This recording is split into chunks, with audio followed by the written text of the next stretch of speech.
Hello and welcome back to Chess Hour. We're about to play chess and we're gonna have a fun time probably. Here we go. Heh ha.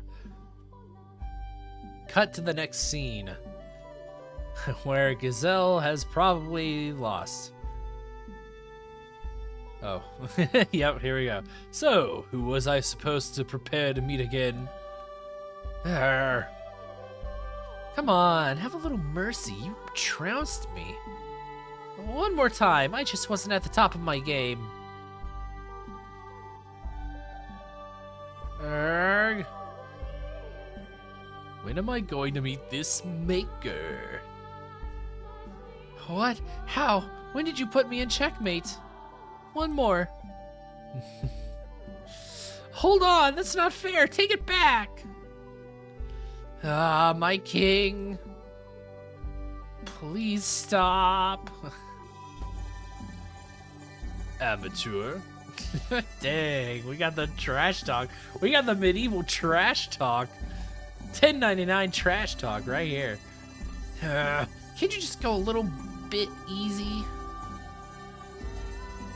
You never asked me to go easy. Also, look at that. The shit-eating grin on that man's face. This isn't a game, this is a slaughter. This is a one-sided massacre. How about this maker? I'm looking right at him. That was actually kind of fun.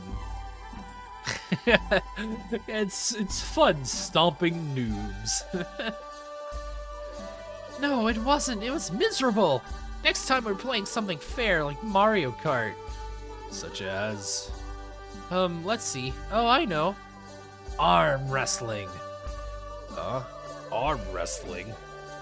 Yeah, you sit across from each other, put your elbow on the table, grab hands, and see who can pin the other down. Who would ever willingly participate in such a primitive competition? Not interested then? Or are you afraid you might lose? Alright then. I can't oh, come on. Come on, Miko. Okay, elbow on the table. Start on my count. Ready? Go! Huh? Victory!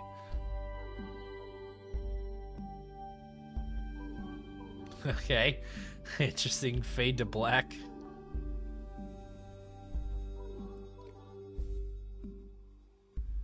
We just scrolling through the mansion while this arm wrestling contest is happening?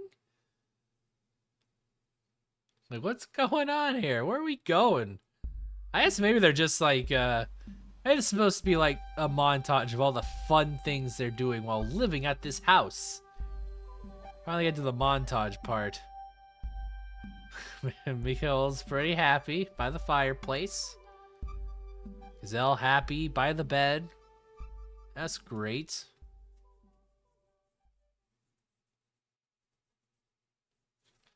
With each passing day, it grew less and... With each passing day, it grew less and less unusual having Gazelle always by my side. I began more freely engaging in silliness, speaking my mind, and showing emotion. I could say her name, and Gazelle would turn around and smile at me, an unimaginable sight not long ago. For 10 years, I had lived alone. Solitude had been my normal. But that was very rapidly changing at her hands. We were continually getting closer, yes, but not in a romantic sense, purely platonic.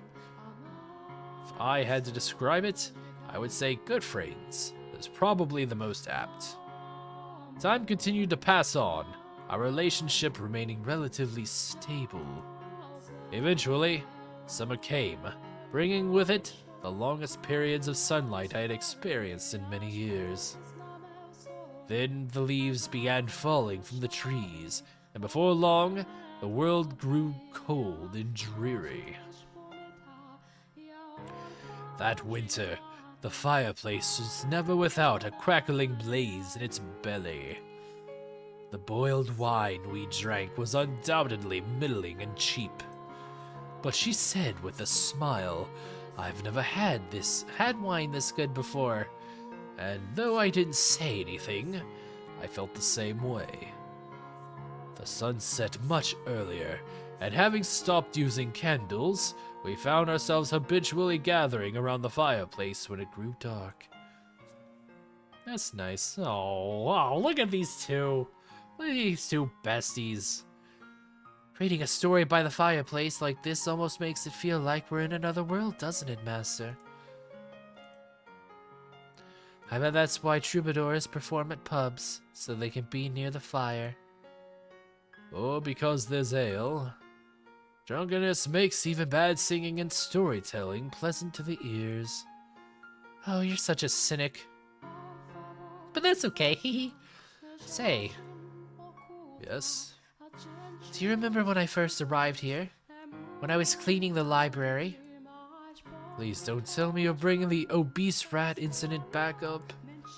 No, not that. Before that. Before we could actually talk to each other. Come on. Actually.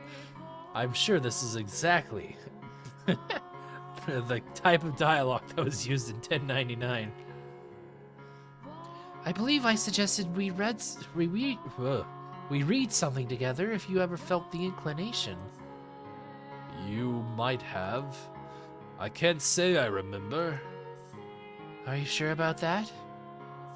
You turned down my proposal, saying I was wasting my time. But look, it actually happened. That's what she said.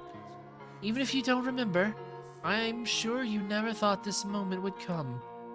I was, for the most part, focused on making sure things didn't get any worse between us. But to be honest, I didn't expect there would ever actually come a time we would sit shoulder to shoulder and read a book. Heh, you never know how things might pan out. I actually do remember. I remember how I tried to push her away, how much I mistrusted her. I was nothing but hostile toward her. People change. Perhaps if they can, so can the future. So can the future! And my Monado! Maybe I can hope that, like our friendship, there's a chance the future might take a turn for the better.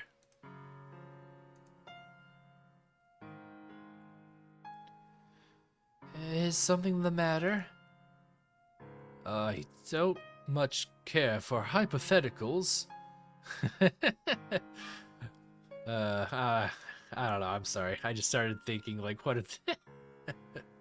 Hypothetically speaking, if Miko were to meet Ben Shapiro. But if by some chance I were someday to be able to return to that house, should that time come, that house is home to her nightmares.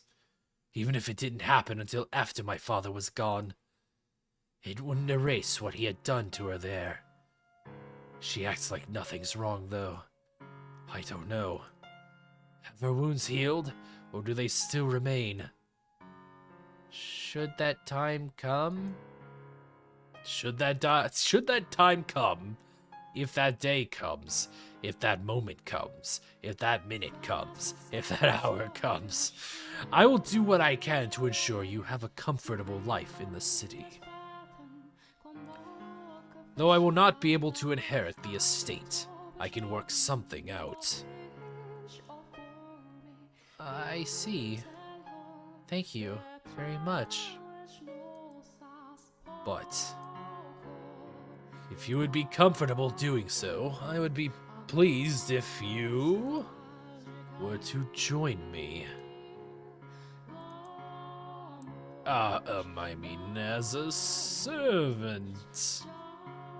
As a servant? Yes, a servant. nothing more. We're, short on hands. I see. A servant. Do I really need to repeat myself? Yes, as a servant. Alright, sure. I think I will. I'd like to accompany you, Master. Sure we can't go as, you know, something else?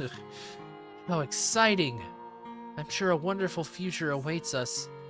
I pray so. Heh heh heh. Now, back to the story. I believe we had just gotten to the point where the knight set out to defeat the monster and save the princess. I bet he was a big, buff, muscular knight. Let's not talk about how muscular he was. She let out a gentle laugh, and I thought I smelled something sweet on her breath. Was it her scent? Or perhaps just my imagination? I had no way of knowing. We sat so close, even the slightest shift seemed sufficient to allow me to hear the sound of her heartbeat, causing mine to accelerate. Curiosities flooded my mind. What might she be thinking right now? What does she think about me? And as much as I tried to banish them, I frustratingly failed. I was just getting caught up in the moment. I just briefly lost my way. Though I tried to convince myself otherwise, it was all in vain. When had my pulse gotten so rapid? When had my skin gotten so flushed? When? How? Why was this happening to me? I thought I had already learned my lesson about having feelings for someone else. Damn you, brain, damn you! Before long, winter retreated and our second spring came to take its place. A full year had passed since we resumed living together, and I don't think it was my imagination that this year felt much warmer than the last. Spring seemed to have arrived a bit earlier than in previous years. One night when the breeze carried on it a pleasant residual warmth, Gazelle escorted me out to the garden. And we will learn more about this garden encounter next time on Hooky Hour. So until then, I'll see you.